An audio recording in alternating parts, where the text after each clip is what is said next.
ছাত্রদল ছাত্রদলের সাংগঠনিক হচ্ছে উপর থেকে নিচে, আর গণতন্ত্র চর্চা যেটা সেটাও কিন্তু আমাদের প্রচলিত রাজনৈতিক এই সংগঠনগুলোর মধ্যে নেই। বাম সংগঠনগুলো তাদের সাংগঠনিক ভিত দুর্বল ইত্যাদি। আমি আবারও বলবো যে এই ভোটটি কিন্তু আদর্শের পক্ষে বা আদর্শের বিপক্ষে নয়। এই ভোটটি হয়েছে বিশেষ করে ক্যাম্পাস ভিত্তিক যে রাজনীতি এবং ক্যাম্পাস ভিত্তিক যে শিক্ষার্থীদের সমস্যা, সেই সমস্যার তারা মনে করেছে এই সমস্যার সমাধানে এই শিবির সমর্থিত যে প্যানেল তারা সেই সমাধানে অনেক বেশি আন্তরিক হবে বা অনেক বেশি তারা চেষ্টা চালাবে, এই মানসিকতা কাজ করতে পারে। ডাকসু রাজনীতিতে আসলে জাতীয় পর্যায়ের যে বিষয় ছিল একটা, আর কি মানে ওই ছাত্র দলের ব্যাকফুটে যাওয়ার পেছনে অনেকেই বলছে কিন্তু এটা যে তাদের বক্তব্য বিবৃতি চলাফেরা একেবারে তথাকথিত মান্না ভাই বললেন ওই ছাত্র দলের সঙ্গে ছাত্রলীগের খুব বেশি পার্থক্য পাওয়া যায়নি। ছাত্র দলের সাথে ছাত্রলীগের যেমন পার্থক্য পায়নি সাধারণ শিক্ষার্থীরা, আরেকটি বিষয় জাতীয় রাজনীতিতেও গত এক বছরের যে ঘটনাক্রম তাতে বিএনপির বিরুদ্ধে যেমন অভিযোগ আছে দখলবাজি, চাঁদাবাজি, যুবদলের বিরুদ্ধে আছে, ছাত্র দলের বিরুদ্ধেও আছে। শিবির বিরুদ্ধে ব্যতিক্রম, আমি রাজশাহীতে দেখলাম যে সেখানে বিএনপি, জামাত, এনসিপি এদের বিরুদ্ধে মামলা হয়েছে চাঁদাবাজিটাজির নামে। মানে এরকম পাথর বিষয় হয়েছিল, পাথর বিষয়ে একটা মিলেমিশে লুট। এখন এরকম ঘটনা কে ঘটেছে? ছাত্র দলের অনেক বদনাম হয়েছে, এটা ঠিক।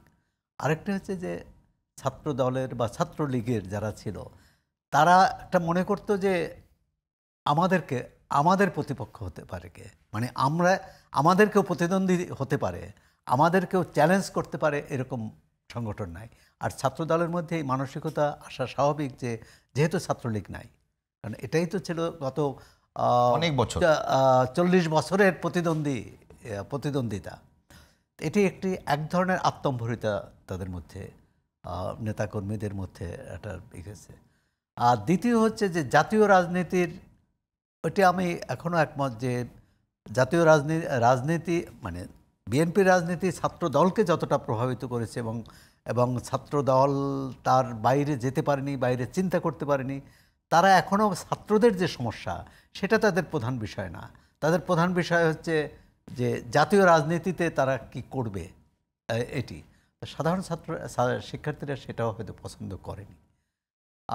আরেকটি যে মান্না ভাই বললেন এটা যথার্থই যে জয়ের পর ছাত্র শিবিরের যে ভিপি ক্যান্ডিডেট বা মানে বিজয়ী প্রার্থী, যে মানে তার যে সাবমিশন, তার যে বিনয়, তার যে বক্তব্য, সেটা কিন্তু বলছে যে এই বিজয় আমার না, এই বিজয় 40,000 শিক্ষার্থীর। এই ভাষায় অন্য ছাত্রলীগ বা ছাত্রদল কিন্তু কথা বলতে অভ্যস্ত নয়। তারা মনে করে যে আমরা বিজয়ী এনেছি। এমনকি গতকালের ঘটনায় ছাত্রদলের কোনো নেতা যে ভাষা ব্যবহার করেছে সেটা কারো পছন্দ, সাধারণ শিক্ষার্থীদের পছন্দ। একটু কথা বলবো না সুরাব ভাই, একটা বিষয় খেয়াল করেছেন যে এবার যে কজন প্রার্থী সবাই কিন্তু জুলাই অভ্যুত্থানের একদম সম্মুখসারী যোদ্ধা। ছাত্রদলের বলেন, ছাত্র শিবির সমর্থিত বলেন, কিংবা বামপন্থী প্যানেলগুলো বলেন, কিংবা বাকশাস বলেন, সবাই। এখন প্রশ্ন হলো ছাত্রদল কিন্তু তার ওই যে বিএনপি কিন্তু তার ওই আগের ধারা থেকে বেরোয় এসছে, মানে ইউনিভার্সিটির সভাপতি কিংবা সেন্ট্রাল সভাপতিকে মনোনয়ন দেয়নি। তারা দেখেছে যে জুলাইকে তারা রিপ্রেজেন্ট করার চেষ্টা করছে। তো সেই জায়গাতে মানে এখনকার যে জয় পরাজয় সেটা কি আদর্শিক বা জাতীয় রাজনীতির প্রভাবটাই বেশি কাজ করেছে কিনা ওখানে? ডাকসু নির্বাচন সেটা করেনি, কারণ আমি ফেসবুকে আমি সাদিক কায়েম জুলাই অভ্যুত্থানের সম্মুখ সারির বড় যোদ্ধা, বড় নেতৃত্ব। সাদিক কায়েম যোদ্ধা যে জিএস প্রার্থী বা এবং ছাত্র দলের আবিদও কিন্তু একেবারে না, সে কারণে তো প্রতিদ্বন্দ্বিতার এক ধরনের আমাদের তো ধারণা ছিল প্রতিদ্বন্দ্বিতা হবে এবং সেটা খুব প্রবল তীব্র, কিন্তু সেটা হয়নি। সেখানে তো ছাত্রদলের কি ব্যর্থতা, নেতৃত্বের যে ব্যর্থতা আছেই, তাদের নির্ভরতাও আছে দলের প্রতি। আমি দেখলাম যে জামাতের কোনো নেতার আমি শুনিনি যে ছাত্রদলের তাদের সংগঠনের পক্ষে, অর্থাৎ ঐক্যবদ্ধ শিক্ষার্থী জোটের পক্ষে কোনো বক্তৃতা বিবৃতি দিয়েছে, কিন্তু বিএনপির ভারপ্রাপ্ত চেয়ারম্যান কিন্তু কোন হলে কি সমস্যা, কে সেটা কিভাবে সমাধান করা হবে, এটা কিন্তু পরামর্শ দিয়েছে ছাত্র দলকে। সুতরাং এটিও উপর থেকে চাপিয়ে দেওয়াটা ভাবছে কিনা সাধারণ শিক্ষার্থীরা, সব মিলে এক ধরনের মানে যে ফলাফল হয়েছে এটা কিন্তু অন্তত বেশিরভাগ মানুষ এটা মনে করেনি যে এরকম হবে। এবং ছাত্র শিবির মানে শিবির সমর্থিত প্যানেল জয়ী হলেও একটা প্রতিদ্বন্দ্বিতা প্রবল হবে এটা ভাবছিল। এবং ছাত্রদল সেখানে তাদের নিশ্চয়ই সাংগঠনিক ব্যর্থতাও ছিল। এবং এটা মান্না ভাই ভালো জানেন যে শিবির যেভাবে কাজ করে, মানে সাংগঠনিক কার্যক্রম, সেটি ছাত্রদল বা ছাত্রলীগের মধ্যে ওইভাবে নিবিড়ভাবে সবাইকে কাছে নিয়ে কাজ করার, গণতান্ত্রিকভাবে কাজ করার,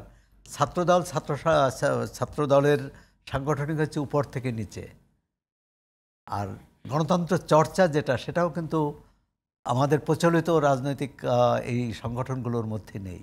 বাম সংগঠনগুলো তাদের সাংগঠনিক ভিত দুর্বল ইত্যাদি। আমি আবারও বলবো যে এই ভোটটি কিন্তু আদর্শের পক্ষে বা আদর্শের বিপক্ষে নয়।